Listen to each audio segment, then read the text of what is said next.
कुछ लोग ये सोचते हैं कि जुल्म करके, सितम करके, लोगों पर दबाव डाल के हम जिक्र अहले बैत को रोक सकते हैं। हालांकि ये उनकी खाम ख्याली है कि जिक्र हुसैन न कभी मिटा था, न कभी मिटा है और न कभी मिटेगा। बस आगाज़ गुफ्तगू कर रहा हूं। परवरदिगार कुरान मजीद में इरशाद फरमा रहा है, बिस्मिल्लाहिर्रहमानिर्रहीम, फज़कुरूनी अज़कुरकुम, फज़कुरूनी अज़कुरकुम। अल्लाह कह रहा है कुरान में अपने बंदों से मुखातिब है, देखो मेरे बंदो, फज़कुरूनी, तुम मेरा जिक्र करो, तुम मेरी बात करो, तुम मेरा जिक्र करो, तो क्या बदला मिलेगा? फज़कुरकुम, फिर मैं तुम्हारा जिक्र करूंगा। तुम मेरा जिक्र करो, देखिए आयत पे गौर कीजिए, तुम मेरा जिक्र करो, मैं तुम्हारा जिक्र करूंगा। परवरदिगार कहना क्या चाह रहा है? अल्लाह कह रहा है कि तुम मेरा जिक्र करोगे अपनी महदूद कुव्वतों के साथ, मैं तुम्हारा जिक्र करूंगा अपनी लामहदूद ताकतों के साथ। तुम मेरा जिक्र करोगे अपनी महदूद कुव्वतों के साथ, मैं तुम्हारा जिक्र करूंगा अपनी लामहदूद ताकतों के साथ। तुम जब तक रहोगे मेरा जिक्र करोगे, मैं जब तक रहूंगा तुम्हारा जिक्र करूंगा, मैं जब तक रहूंगा तुम्हारा जिक्र करूंगा, तुम्हारा जिक्र करूंगा। तो अब मेरा सवाल है दुनिया के मुसलमानों से कि मुझे कोई ये बता दे कि करबला के मैदान में इमाम हुसैन ने क्या किया? क्या इमाम हुसैन ने जिक्र खुदा किया? नहीं, हुसैन ने जिक्र खुदा किया नहीं, हुसैन ने जिक्र खुदा को बचाया। हुसैन ने जिक्र खुदा किया नहीं, हुसैन ने जिक्र खुदा को बचाया। कैसा बचाया? कि आज तमाम मस्जिदों की मीनारों से अल्लाहू अकबर की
किसी के बच्चे को कहिए कि बड़ा शैतान है, बाप मुस्कुराता है।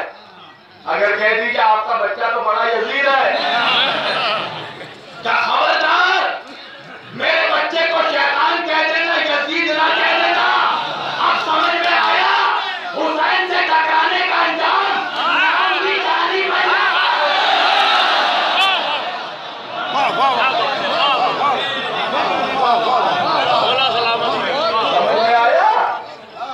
हुसैन से टकराने का अंजाम। अरे अजमेर में जिक्र हुसैन तब तक बाकी है जब तक यहाँ गरीब नवाज का जलवा बाकी है।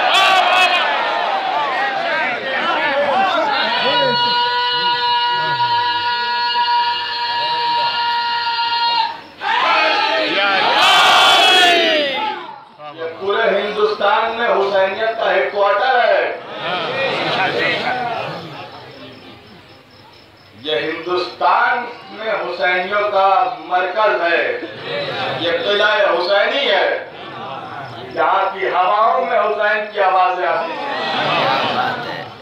हैं, यहाँ की फिजाओं में अली अली की आवाजें आती हैं। अज़ीज़ान गिरामी, न ये जिक्र कभी खत्म हुआ था, न ये जिक्र कभी खत्म हुआ है, न ये जिक्र कभी खत्म होगा। अल्लामा इकबाल ने क्या कहा? अल्लामा इकबाल ने कहा कि इस्लाम के दामन में बस इसके सिवा क्या है? इस्लाम के दामन में बस इसके सिवा क्या है? क्या कहा? बस बस बस बस। पूरे इस्लाम को कंगाल कर देख लो, इस्लाम के दामन में बस इसके सिवा क्या है? एक ज़र्बे यदुल्लाही, एक सजदे शबीरी। इस्लाम के दामन में कुछ नहीं बचा। या अली की तलवार का नाम इस्लाम है, या हुसैन के सजदे का नाम इस्लाम है।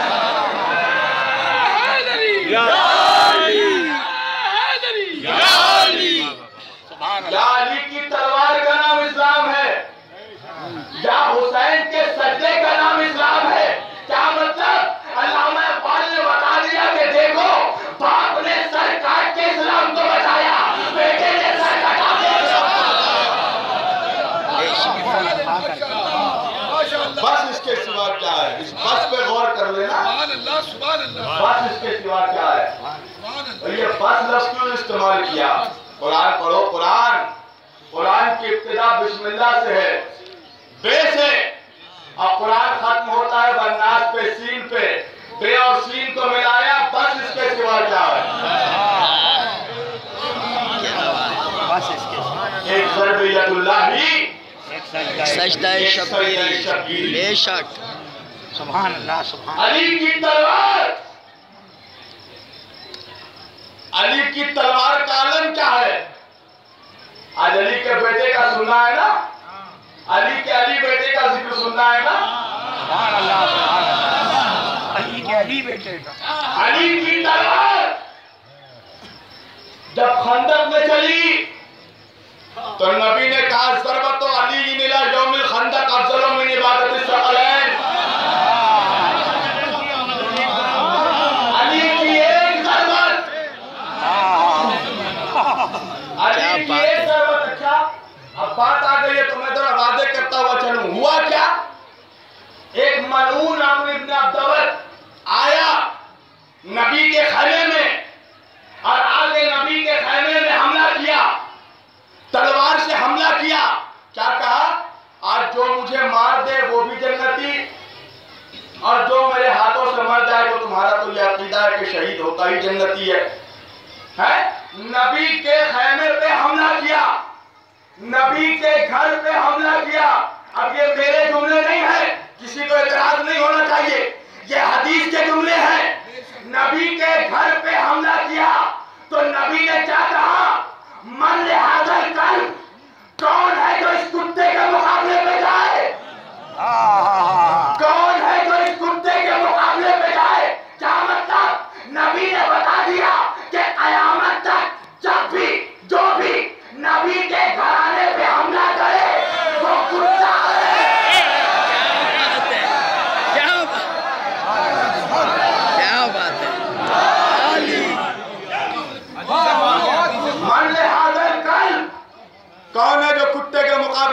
है, या रसूल अल्लाह आप तो खल्क़े अज़ीम है।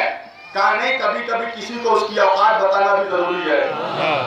मान हादल कर, कौन है जो इस कुत्ते के मुकाबले में जाए? मौला खड़े हुए, काली बैठ जाइए। फिर कहा कौन है मन हादल कर? फिर अली खड़े हुए, काली बैठ जाइए। फिर कहा मन हादल कर? फिर अली खड़े हुए, काली बैठ जाइए। फिर चौथे मरतबा जब कहा और मौला अली खड़े रहे तो हुजूर ने कहा या अली अब आप जाइए। या रसूल अल्लाह 3 मरतबा कहा, अली खड़े हुए, भेज देते? कहा नहीं, कोई ये ना कह सके कि नबी ने हमें मौका नहीं दिया, कोई ये ना कह सके कि हुजूर ने हमें मौका नहीं दिया। चौथी मरतबा जब नबी ने कहा तो मौला उठे, या रसूल अल्लाह मैं जाऊंगा। अब जो अली खंदक में अम्र के मुकाबले पे गए तो अब नबी ने क्या कहा? बायदल ईमान कुल्लो इला कुफ्र कुल्लो। अब कुल्ले ईमान कुल्ले कुफ्र के मुकाबले पे जा रहा है। या रसूल अल्लाह अभी तक तो उसे कुत्ता कह रहे थे, अब जैसे ही अली उठे आपने उसे कुल्ले कुफ्र क्यों कहा? तो नबी आवाज देंगे, अरे नादान इतना भी नहीं समझता, अली है शेर खुदा। शेर कुत्ते को मार दे तो क्या कमाल है?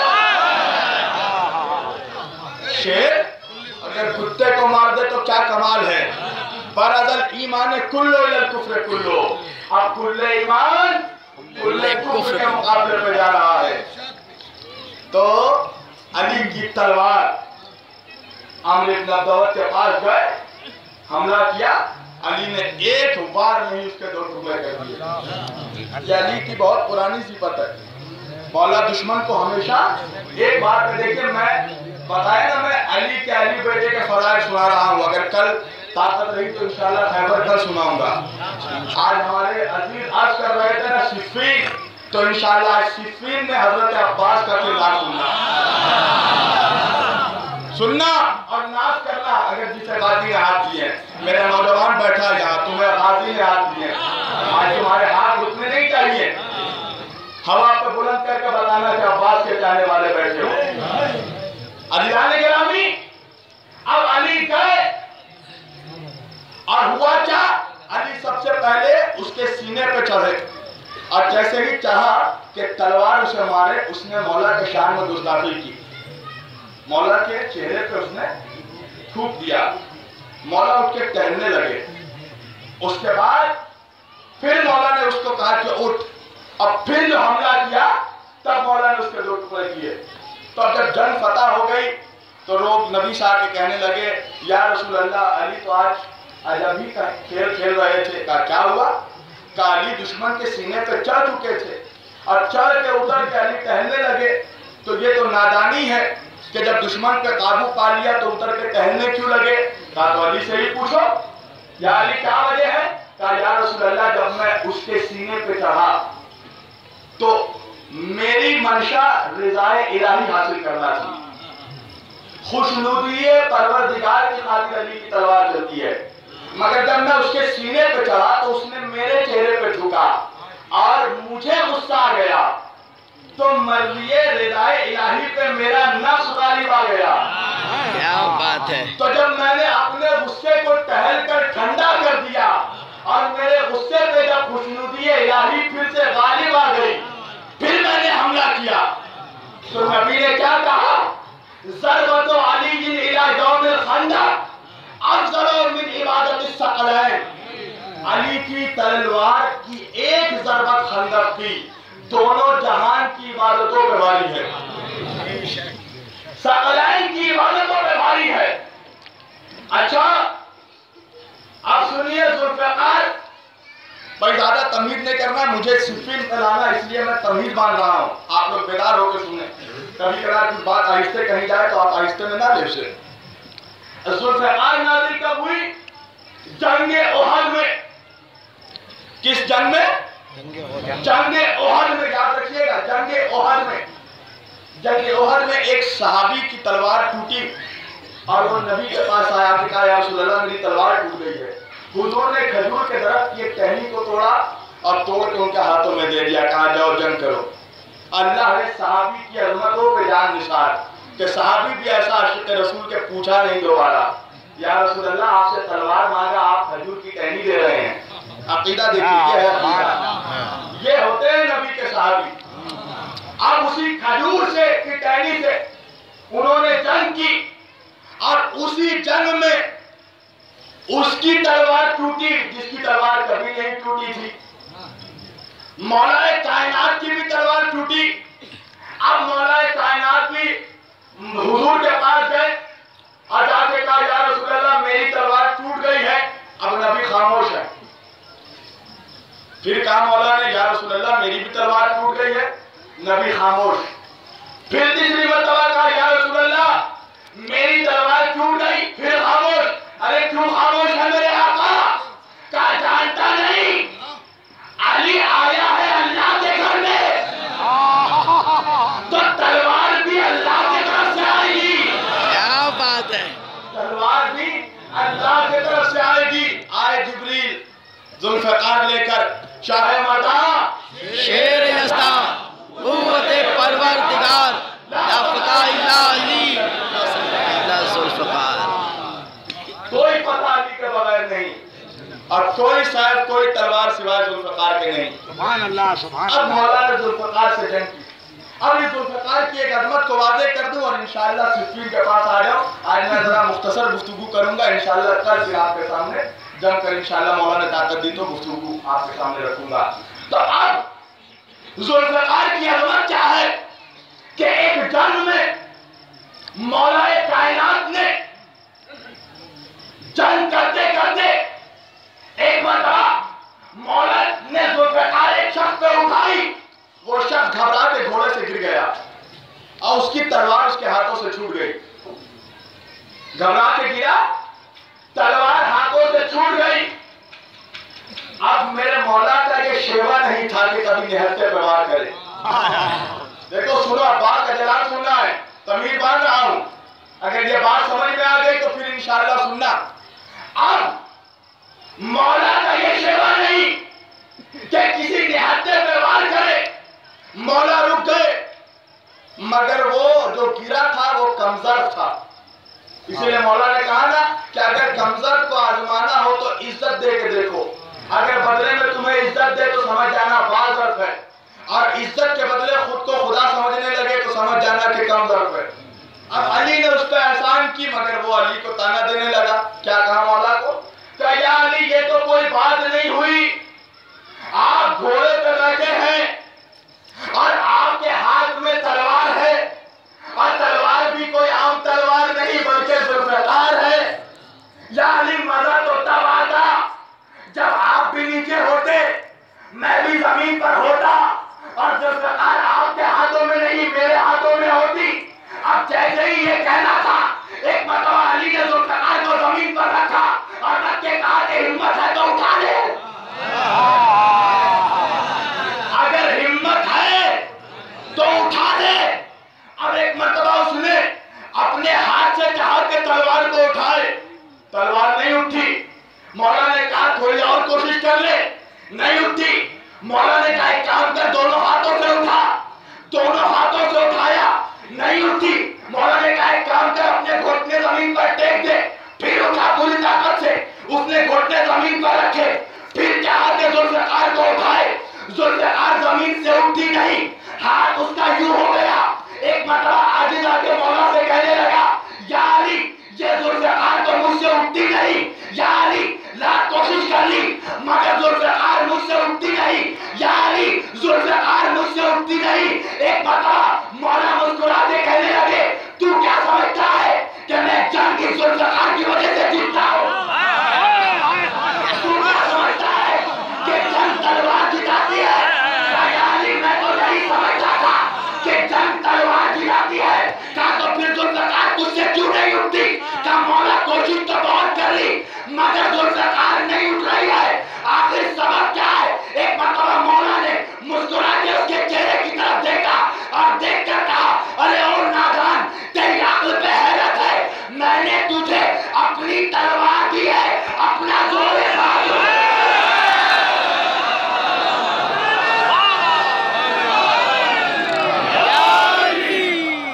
मैंने तुझे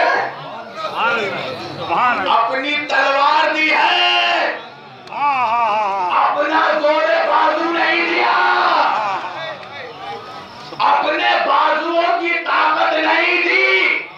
अब आप समझे अली का मतलब, अली वो है कि जो कुछ मांगता नहीं खुद ब खुद आ जाती है। अली ने तलवार का इरादा किया, जुल्फ़िकार आ गई। अली ने साहिल को अंगूठी दी, मस्जिद में आयत आ गई। अली ने साहिल को खराब दिया, आयत विलायत आ गई। अली ने तलवार चलाई, नबी ने कहा सकलैन की इबादत पे भारी। अली को नबी ने कहा ये मेरे इल्म का दरवाजा है, ये मेरे शहर का दरवाजा है। अरे कौन अली? वो अली के जो हिजरत में बिस्तर पे सो जाए, तो ज़माना नबी कहता है जहाँ जाए तो मुसहरी खुदा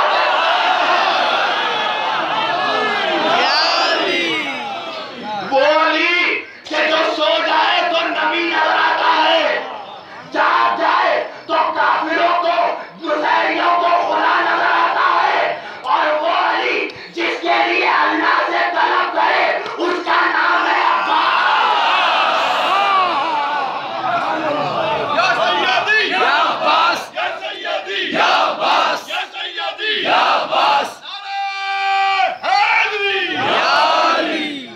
वो अली जिसकी खारिश करे उसका नाम है अब्बास।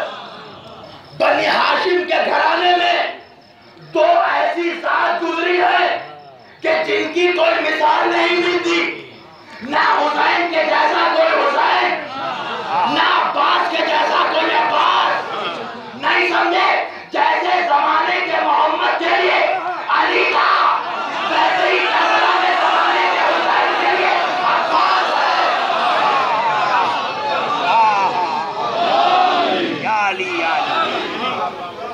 वैसे ही मोहम्मद वाले मोहम्मद। करबला में हुसैन अपने जमाने के मोहम्मद हैं, तो अली अपने जमाने के, अब्बास अपने जमाने के हुसैन हैं। आओ जरा जंगे सिफ़ीन को देखते हैं, अपने जमाने के अली हैं। आओ जंगे सिफ़ीन को देखते हैं। जंगे सिफ़ीन में एक बहुत मोतेबर नाम लिया हमारे मन्नान साहबुल्लाह ने, कि जो नाम सुनकर शाम के लश्कर में बेचैनी फैल जाती थी। उस नाम वो, उस जात का नाम क्या है? मालिक अश्तर।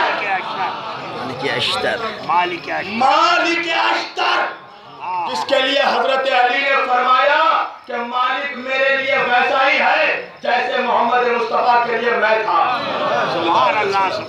यह है मालिक अश्तर की अजमत, कि जिसकी तलवार के धार से सिफ़ीन लड़खता था। जब अली उतरते थे मैदान में तो मालिक अश्तर को लेकर नहीं उतरते थे, और जब मालिक अश्तर उतरते थे तो फिर अली नहीं उतरते थे।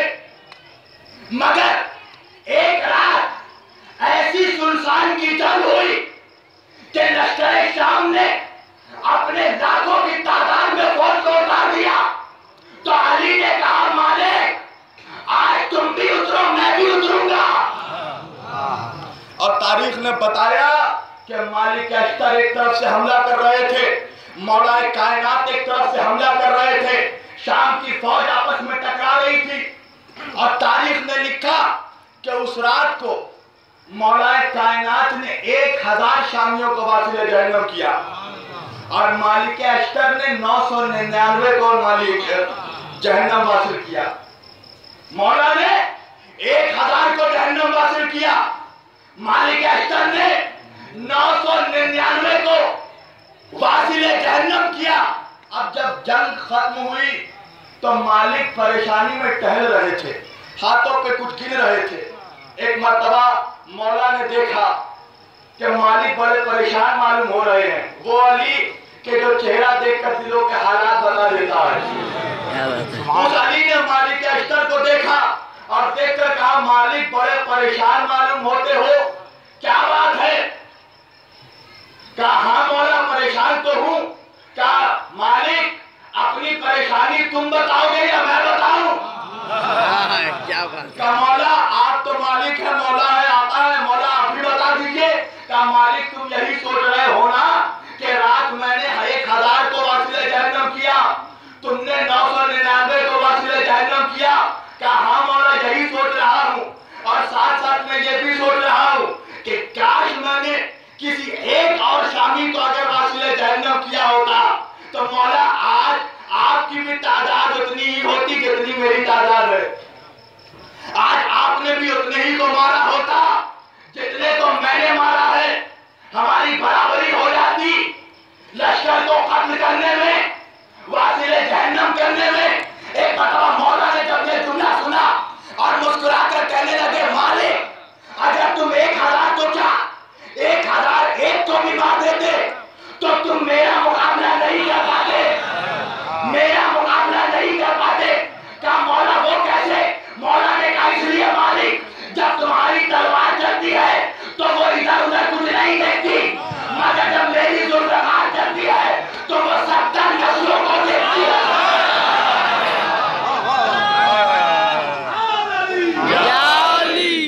जब मेरी जुल्फ़कार चलती है मालिक तो वो 70 नस्लों को देखती है। अगर 70 नस्लों में भी कोई मोमिन होता है तो अली की तलवार उसको छोड़ देती है। अब बात समझ में आई कि अली ने जिन जिन काफिरों को, जिन जिन मुनाफिकों को मारा तो ये गारंटी थी कि उनके 70 नस्लों में कोई मोमिन नहीं आने वाला था। 70 नस्लों में कोई मोमिन नहीं आने वाला था। अब उसी जंगे सिफ्फीन में एक मर्तबा मौला अब्बास